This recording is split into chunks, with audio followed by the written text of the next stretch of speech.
स्थापित किए थे। इनका किसी भी कालखंड में क्षय नहीं होगा, नाश नहीं होगा, यहाँ तक कि प्रलय काल में भी इनका नाश नहीं होगा। इन्हें अमर होने का वरदान दिया गया है। त्रेता युग में श्री रामचंद्र जी, लक्ष्मण जी और माता सीता जी जब वनवास के लिए जा रहे थे तो सबसे पहले वो प्रयागराज पहुंचते और प्रयागराज में भी सबसे पहले महर्षि मुनि भरद्वाज जी के आश्रम में पहुंचते और प्रभु श्री रामचंद्र जी उनसे आग्रह करते, निवेदन करते और कहते हैं कि गुरुवर एक उत्तम और योग्य स्थान बताए जहाँ पे कुछ समय के लिए विश्राम, पूजा पाठ और भगवान की आराधना की जा सके। तो महर्षि मुनि भरद्वाज जी इसी स्थान के बारे में बताते और कहते हैं कि संगम तट के किनारे एक बट वृक्ष आपके लिए योग्य और उत्तम स्थान है। उनके कहने पे प्रभु श्री रामचंद्र जी, लक्ष्मण जी और माता सीता जी इसी स्थान पे आते, पूजा पाठ करते, भगवान की आराधना करते हैं। फिर अक्षय वट के दूध से जटा बनाकर आगे की यात्रा को प्रस्थान कर जाते और चित्रकूट पहुंच जाते हैं।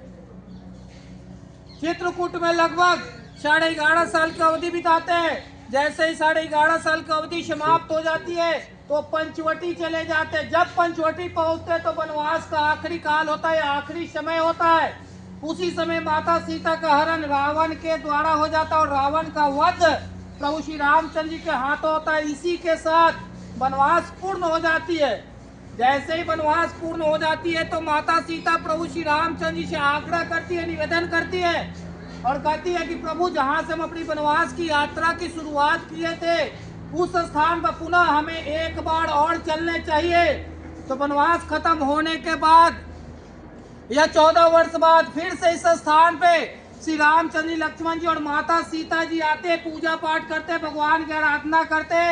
उसी समय माता सीता ने इनको अक्षय का वरदान देती और कहती है, अक्षय वट महाराज से कहती है कि आपका किसी भी काल खंड में क्षय नहीं होगा, नाश नहीं होगा।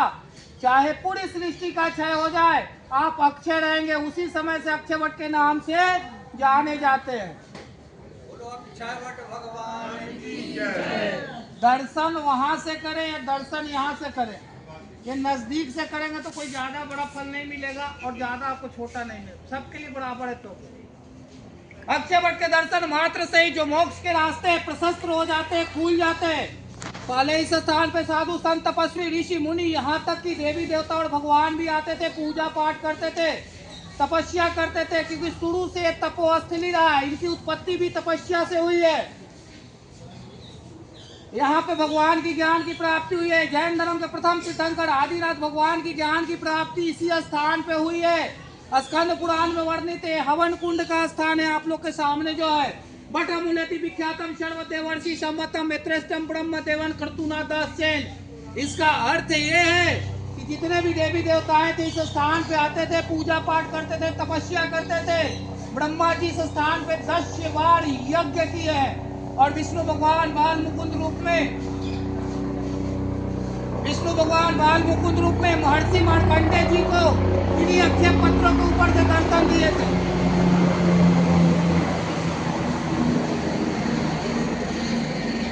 इन्हीं अक्षय वट के पत्रों के ऊपर से दर्शन दिए थे, जिसपे वो बाल मुकुंद रूप में शयन कर रहे हैं, जिसका दोहा है करारविंदम नवदारविंदम मुखारविंदम विनिवेशयंतम पटस्य पत्रस्य पूटेश्यानम बाला मुकुंदम मनीषा स्मरामि।